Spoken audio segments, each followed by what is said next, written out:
네, 안녕하세요. 다원교육에서 양정고 한국사 통합사회 담당하고 있는 고소연이라고 합니다. 네, 아유, 감사합니다. 아이들이 어제 통합사회가 끝나가지고, 그쵸. 제가 그 양정 아이들 한국사를 이번에 아침 직보를 했는데요. 아침 직보하고 아이들 학원 보내놓자마자부터 갑자기 기침을 하더니 감기에 확 걸린 거예요. 그래가지고 아이들하고 감기약을 나눠 먹으면서 통합사회 직보를 했는데, 그래서 이렇게 코맹맹이 소리가 나온다는 점 조금 양해 말씀 부탁드리면서 시작을 하겠습니다. 네. 일단은 저는 뭐 바로 이번 시험 어땠는지부터 좀 말씀을 드리고자 합니다. 이번 통합사회 어제 아이들 집에서 와서 얘기했을 텐데 너무 쉬운 거 아니냐며. 아이들이 이거 학교 선생님 심할서를 써야 된다. 막 이런 얘기를 막 자기네가 하더라고요. 중간고사가 그렇게 변별력이 잘 갈리지 않은 시험이었기 때문에 기말고사는 조금 어려웠어야 되지 않나라고 생각을 하는데 제가 보기에는 중간고사보다 쉽게 나왔어요. 그래서 전체적인 난이도는 중하에서 하로 잡았고요. 중하가 들어간 이유는 단답형이 그래도 조금 난이도가 있었기 때문에 단답형 준비가 안 된 친구들은 살짝 뭐지? 싶었을 것 같고 단답형 준비가 됐으면 풀면서 모르는 문제가 거의 없이 넘어가지 않았을까. 물론 그 와중에서 실수가 나거나 할 수는 있었겠지만요. 정말 교과서와 학교 프린트에서만 출제가 됐고요. 킬러 문제가 그냥 아예 없었다고 봐주시면 됩니다. 단답형 몇 개 빼고는 남학생들 특성상 단답형에 조금 소홀했다라고 하면 그게 조금 어려웠다고 느낄 수가 있는 그런 시험이었습니다. 그럼에도 불구하고 어쨌든 학교 시험 출제 경향에 대해서 조금 말씀을 드리면요. 아까 말씀드린 대로 정말 학교 교과서에 있는 탐구 활동 있잖아요. 그리고 학교 프린트에 완전히 충실해서 출제가 됐어요. 그래서 이런 식으로 이렇게 다 뭔가 딱 보기에는 좀 물어보는 정보도 많아 보이고 하는데 이게 그냥 전부 다 학교 프린트에 있었거든요. 그래서 프린트를 좀 꼼꼼히 본 학생들이라면 놓치는 개념이 없었을 것 같고요. 여기 보면 뉴질랜드에서 최초로 여성에게 참정권이 부여되었다. 프린트에서 되게 강조를 하셨거든요. 그거를 저는 조금 오답선지로 바꿔서 내지 않을까 싶었는데 그냥 그대로 출제를 하셨고 여기를 보면 이번에 이제 인권 파트가 들어가다 보니까 인권의 확장 부분이 아이들한테 조금 어렵게 느껴졌을 거거든요. 왜냐하면 시민혁명을 거치면서 인권이 1세대, 2세대, 3세대 확장되는 과정에서 아이들이 프랑스 혁명 이런 거 어려워하다 보니까 그거를 공부하는 것 자체를 힘들어하는 친구들이 있어서 여기서 또 어렵게 낼 수 있었지 않았을까 싶었는데 이것도 마찬가지로 굉장히 쉽게 출제를 하셨습니다.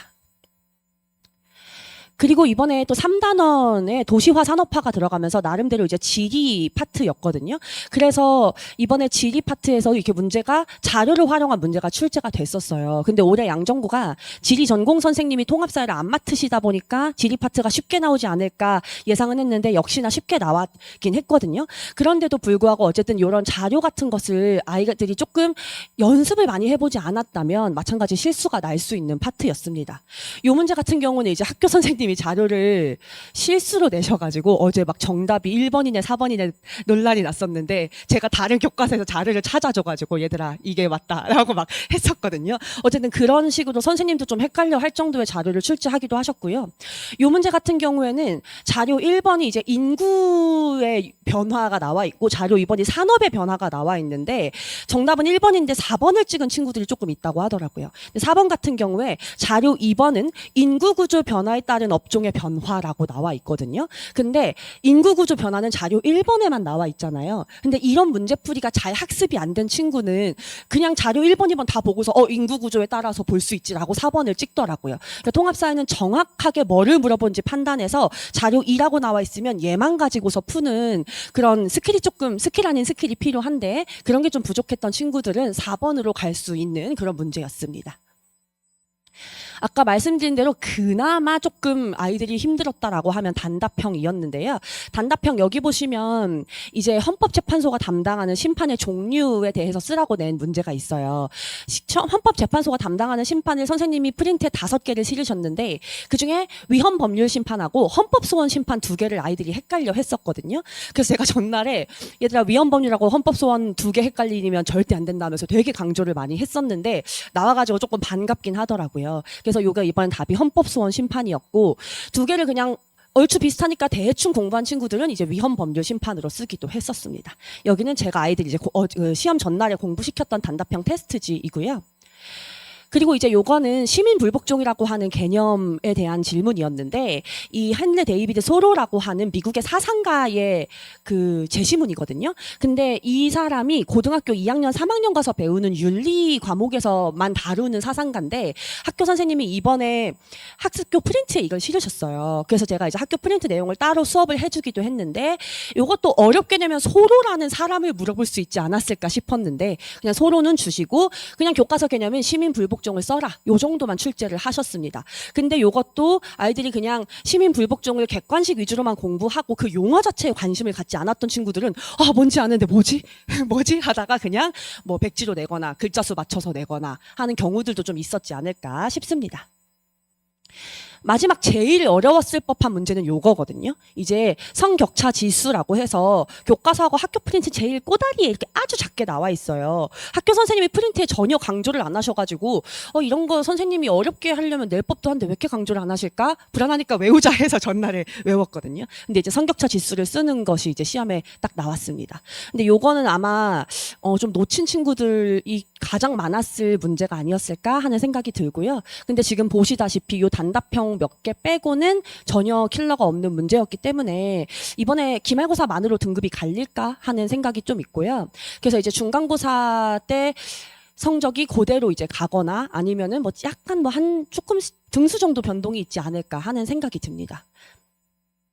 그리고 이번에 한국사가 되게 어렵게 나왔어요. 아마 아이들이 집에 와서 한국사 너무 어려웠다고 얘기를 하지 않았을까 싶은데 한국사가 사실은 조금 양정구가 출제 방식, 양식이 조금 달라진 측면이 있어서 그거를 좀 설명을 드리려고 하거든요.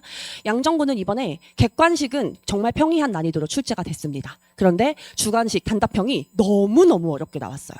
그래서 이 단답형 대비가 앞으로는 정말 관건이 될 것 같고 단답형으로 난이도를 높이시다 보니까 상대적으로 객관식은 중간 정도 난이도 출제를 하고 계십니다. 원래는 그렇진 않았거든요. 원래는 단답형을 좀 평이하게 주고 객관식을 어렵게 내셨었는데 이제 그게 좀 반대가 된 모습이 올해부터 드러나고 있습니다.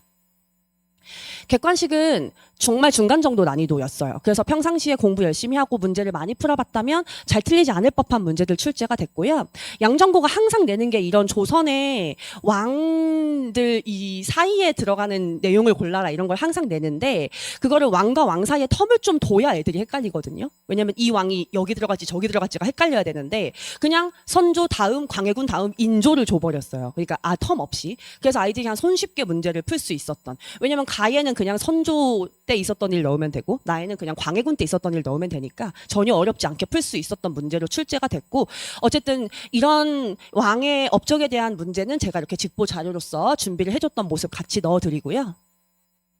예, 요것도 길어서 여기다가 놨는데요. 영조에 대한 질문인데 영조에 대해서 물어볼 때 탕평비를 주셨어요. 근데 탕평비를 아이들이 영조인지 정조인지 헷갈려 하기 때문에 이제까지 양정구 출제 경향에 미루어 볼 때 탕평비석의 내용만 주고 누군지 전혀 힌트를 안 주는 게 원래 스타일이거든요. 근데 탕평비를 주면서 영조라는 걸 충분히 잡아낼 수 있는 힌트를 밑에 같이 주셨더라고요. 그래서 객관식에서 정말 힘을 많이 빼셨구나. 저는 요 파트에서 느꼈습니다.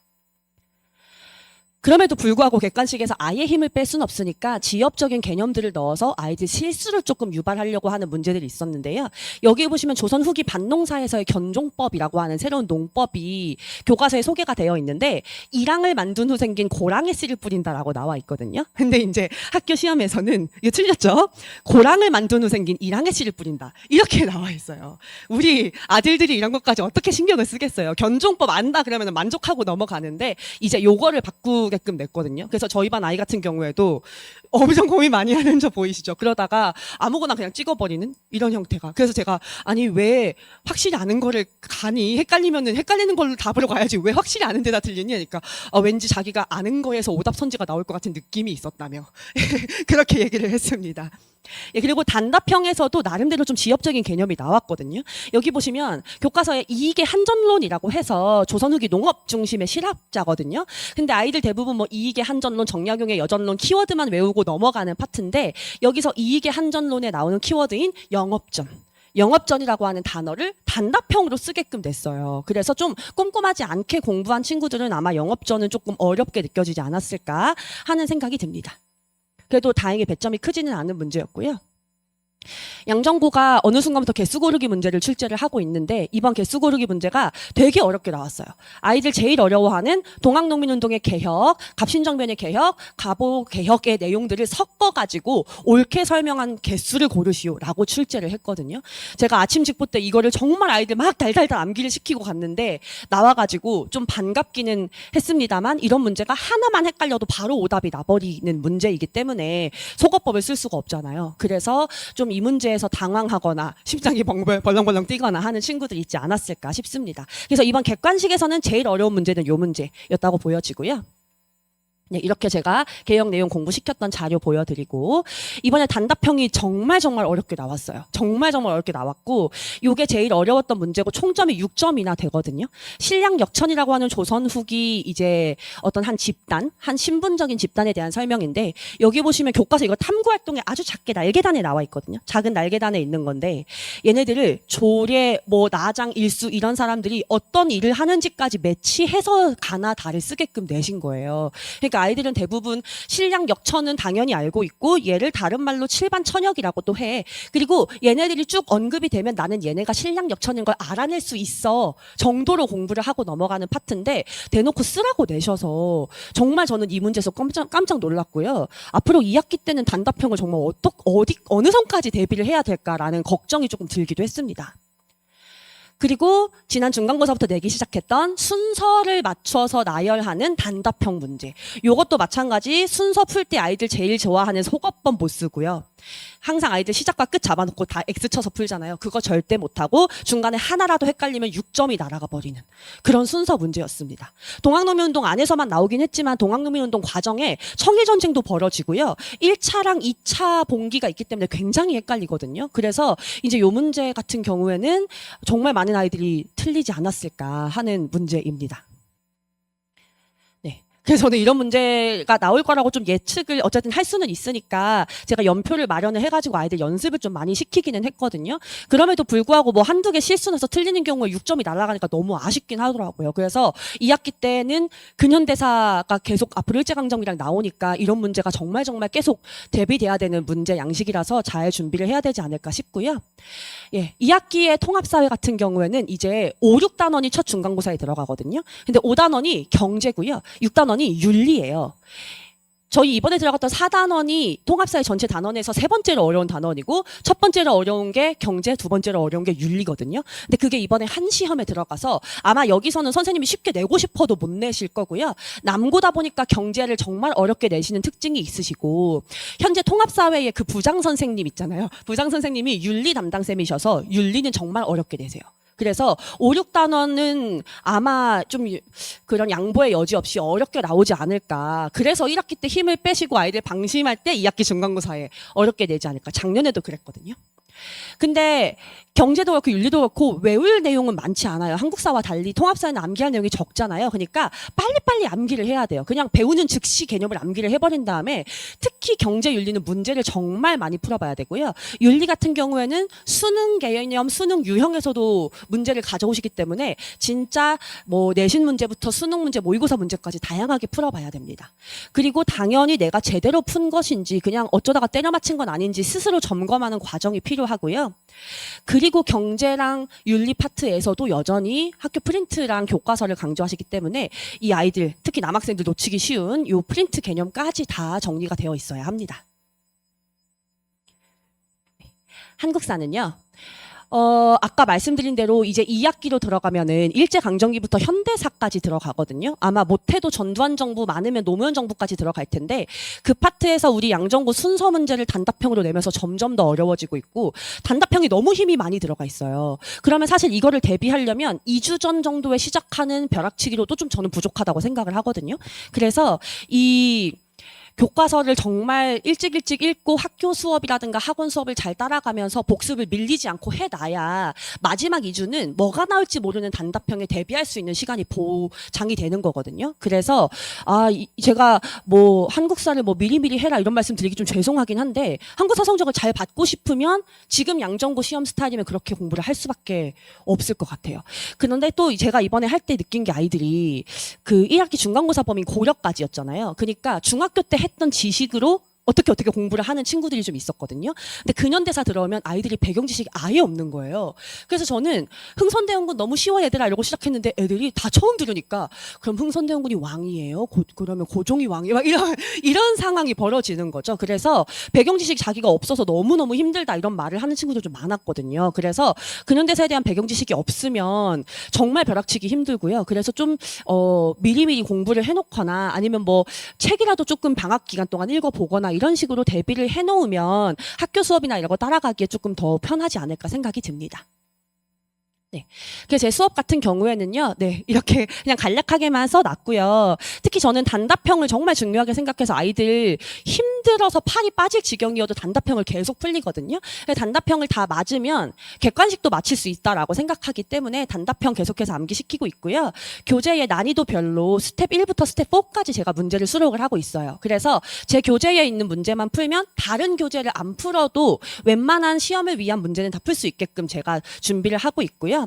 교과서 탐구활동, 뭐 사료, 연표, 선생님 프린트 할 거 없이 제가 전부 다 수업 내에 녹여서 해주고 있기 때문에 아이들이 사실은 뭐 선생님 이거 해야 돼요 뭐 이런 얘기가 전혀 나오지 않을 정도로 제가 꼼꼼하게 잘 체크를 하고 있고요. 매주 아이들 개별적으로 클리닉 진행하면서 부족한 부분 다 봐주고 있습니다. 네. 그래서 마지막으로는 제 수업 안내인데요. 이제 여름방학 근현대사 4회 정도 특강이 있어요. 그래서 일제강점기부터 그 현대사까지 한 6월 민주항쟁 정도까지 다룰 예정이고요. 2학기 시험은 이제 8월 20일 화요일에 개강을 할 예정입니다. 네. 그러면 여기서 마치도록 하겠고요. 네, 들어주셔서 감사합니다.